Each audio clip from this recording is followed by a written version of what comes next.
देखो क्या होता है, हमने पिछले वीडियो में सीखा था कि वोल्टेज गेन अगर हम लिखना चाहें किसी एम्पलीफायर का तो कैसे लिखते हैं। लेट्स से एक एम्पलीफायर है, इसका एक आउटपुट इम्पीडेंस होगा और एक इनपुट इम्पीडेंस होगा। तो अगर मैं इसका वो लिखना चाहूँ वोल्टेज गेन, तो output current into output voltage upon input current into input impedance. ये वाला पार्ट क्या हो जाएगा, करंट गेन हो जाएगा, और ये वाला हो जाएगा output impedance upon input impedance. कई बार इसीलिए वोल्टेज गेन कॉमन एमिटर के केस में beta into Z O upon Z input या R L beta R L upon R I ऐसे दिया होता है। ठीक है, कॉमन एमिटर के केस में।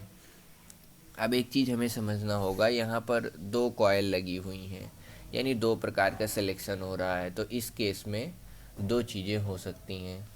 पहला, कपलिंग की बात करें अगर मैं, तो कपलिंग दो प्रकार की हो सकती हैं। पहली, एक लूज हो सकती है, एक टाइट हो सकती है। लूज कपलिंग क्या है, मतलब ये हमारी जो कॉइल्स हैं, ये पहली हो गई और दूसरी हो गई। ठीक है, लूज के केस में पहला है लूज। लूज के केस में कॉइल्स क्या होंगी, फार अपार्ट होंगी। फार अपार्ट होने की वजह से जो फ्लक्स लिंकेज है वो कंप्लीट नहीं हो पाएगा, मतलब इसका फ्लक्स इसको नहीं मिलेगा पूरी तरह से। तो उस केस में क्या हो जाएगा, जो कॉयल वन है उसका उसी की वजह से हमारी सिलेक्शन होगा। तो कॉयल वन की वजह से जो रेजोनेंस आएगा वो शार्प आएगा। ठीक। सेकेंड केस में क्या होगा, अगर टाइट कपलिंग होगी, टाइट कपलिंग अगर हुई तो उस केस में क्या होगा, दोनों बहुत नज़दीक हैं। इस केस में क्या होगा कि दोनों में एक दूसरे का इफेक्ट आएगा। ठीक है, इसका रेजोनेंस अलग, इसका अलग। तो इस केस में जो हमें एक ट्यूनिंग मिलेगी वो कुछ ऐसे मिलेगी, ऐसा कुछ। ठीक। और ये जो हमारा पहली कॉइल की लूज वाले का रेजोनेंस आ रहा था वो इससे थोड़ा बेटर आ रहा था क्वालिटी फैक्टर। ठीक। तो टाइट कपलिंग में क्या हुआ, यानी जो पहला केस था ये कुछ समहाउ सिमिलर था सिंगल ट्यून्ड के केस से। ठीक है। अब इस केस में क्या हुआ, जो हमारी क्या कहते हैं क्वालिटी फैक्टर था वो घट गया। हम्म। तो इस केस में हम अगर बैंडविड्थ की बात करें, तो ये के टाइम्स फ्रीक्वेंसी आती है। तो ये जो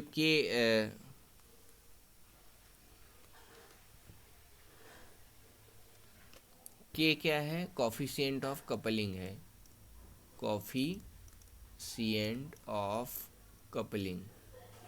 पहले बैंडविड्थ क्या थी, पहले बैंडविड्थ देखो कुछ और आई थी पहले केस में। जनरली बैंडविड्थ कितनी आ रही थी, बैंडविड्थ नहीं निकाला क्या हमने, तो निकाला होगा।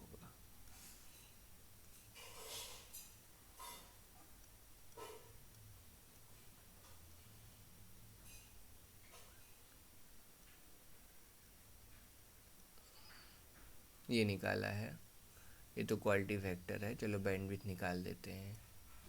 बैंडविड्थ वही था जो फ्रीक्वेंसी रिस्पांस वाला कर्व बनाते हैं, तो उसका हम 70.7%। अब पहले हम बैंडविड्थ ऐसे निकालते थे, मान लो ये एक पर्टिकुलर फ्रीक्वेंसी है, इस पर ए वी जो है हमारा वोल्टेज गेन ए मैक्स आया है, एम्पलीट्यूड मैक्सिमम आया है। ठीक। इस एम्पलीट्यूड से हम थोड़ा कम आते थे, कितना कम आते थे, 3 dB डाउन आते थे, यानी 70%। फिर वहाँ पे जो फ्रीक्वेंसी मिलती थी उस केस पे, ये और ये, इसी को हम क्या बोल देते थे, बैंडविड्थ बोल देते थे। ठीक। अब फ्रीक्वेंसी कई बार हम इसको √2 से मल्टीप्लाई करके फ्रीक्वेंसी बोल देते थे बैंडविड्थ। ठीक। लेकिन आगे केस में अभी क्या हो रहा है, जो हमारा ये एम्पलीट्यूड है ना, ये किसी फैक्टर से कम हो जा रहा है।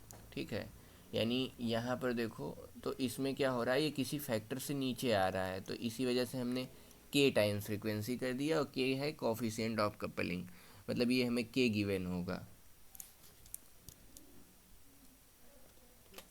तो अगर मैं जो बात कर रहा था, ये है मतलब ये वाला जो पार्ट है ये लूज कपलिंग का है, और ये जो नीचे वाला जो कर्व मिल रहा था ये टाइट वाला है। ठीक है, यहाँ पर ये पार्ट हुआ ओवर। अब एक और बचा स्टैगर्ड एम्पलीफायर, स्टैगर ट्यून्ड।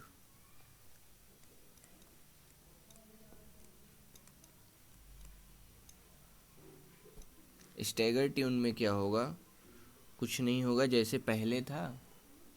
पहले हमने बनाया था एक कैपेसिटर लगाया, एक इंडक्टर लगाया, फिर उसके बाद ये हुआ, यहाँ रेजिस्टेंस, यहाँ एक कैपेसिटेंस, ये काफ़ी बड़ा बना दिया मैंने, रुको छोटा बनाता हूँ सही रहेगा।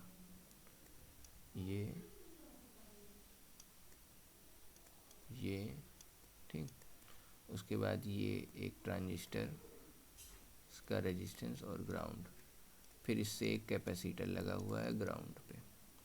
ठीक, इसके बाद यहाँ से एक कैपेसिटर निकलता है, ब्लॉकिंग कैपेसिटर, ये रहा ट्रांजिस्टर, और इसमें हुई है फिर ये रही अपनी बायसिंग हो गई। ठीक, उसके बाद यहाँ पे एक कैपेसिटर लगा के यहाँ से चलो हमने बोल दिया इनपुट दे दो, और ये पार्ट हो जाएगा वीसीसी से कनेक्ट।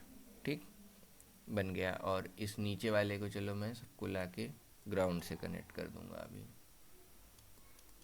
ठीक, ये बन गया। अब ये था सिंगल स्टेप। ठीक, सिंगल ट्यून था।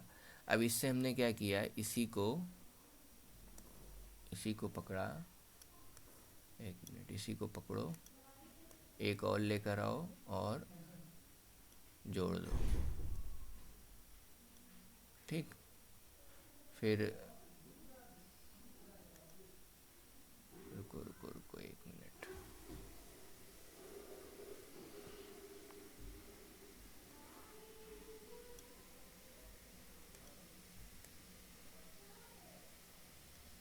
ठीक, एक और ऐसे,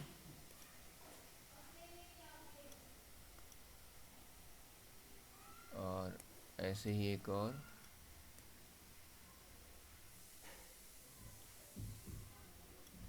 ठीक। और इसको क्या किया, इसका जो सबका वीसीसी है वो आपस में कनेक्ट होकर के एक सिंगल वीसीसी से लगा दिया, और ये सबका ग्राउंड एक सिंगल ग्राउंड से कनेक्ट कर दिया। अब ये ऐसे ऐसे कई स्टेप्स में बनता जा रहा है, और हम आउटपुट यहाँ ले रहे हैं इस वाले के पार्ट। ठीक, और ये अपना ये C1 L1, ऐसे ही C2 L2 C3 L3, ऐसे ही चलता जाएगा।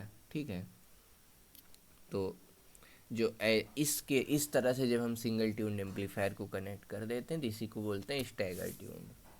ठीक, अब अगर एम्पलीट्यूड की बात या फ्रीक्वेंसी रिस्पांस की बात करें तो इंडिविजुअल ट्यून एम्पलीफायर है, सबका क्या कहते हैं फ्रीक्वेंसी रिस्पांस थोड़ा थोड़ा अलग आएगा। जैसे मान लो ये पहले वाले का है, ठीक, और इसके बाद दूसरा वाला लगा है तो दूसरे वाले का ऐसे है, तीसरे वाले का फिर ऐसे है।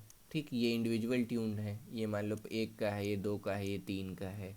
ठीक, तो जब हमको बैंडविड्थ मिलेगी पूरे की स्टैगर ट्यून की तो हमको कुछ ऐसे मिलेगी। ठीक, इधर हो जाएगा एम्पलीट्यूड, इधर हो जाएगा फ्रीक्वेंसी। और वोल्टेज एम्पलीफिकेशन की अगर मैं बात करूं तो अगर सिंगल ट्यून्ड होता तो सिंगल ट्यून का एम्पलीफिकेशन बहुत ज़्यादा आएगा। ठीक है, एक एक सिंगल ट्यून्ड एम्पलीफायर जो लगे हुए हैं सबका एम्पलीफिकेशन बहुत ज़्यादा आएगा। लेकिन जो अपना कॉमन आएगा इन सब के लगने के बाद जो एक इफ़ेक्टिव आएगा वो हमको मिलेगा कुछ ऐसा, इतना सा। ठीक, वो हमें बहुत कम सा मिलेगा। तो यानी स्टैगर्ड में हमारा जो एम्पलीट्यूड है वो कम हो जा रहा है थोड़ा, और बैंडविड्थ क्या हो रही है वो इंक्रीज हो रही है। ठीक,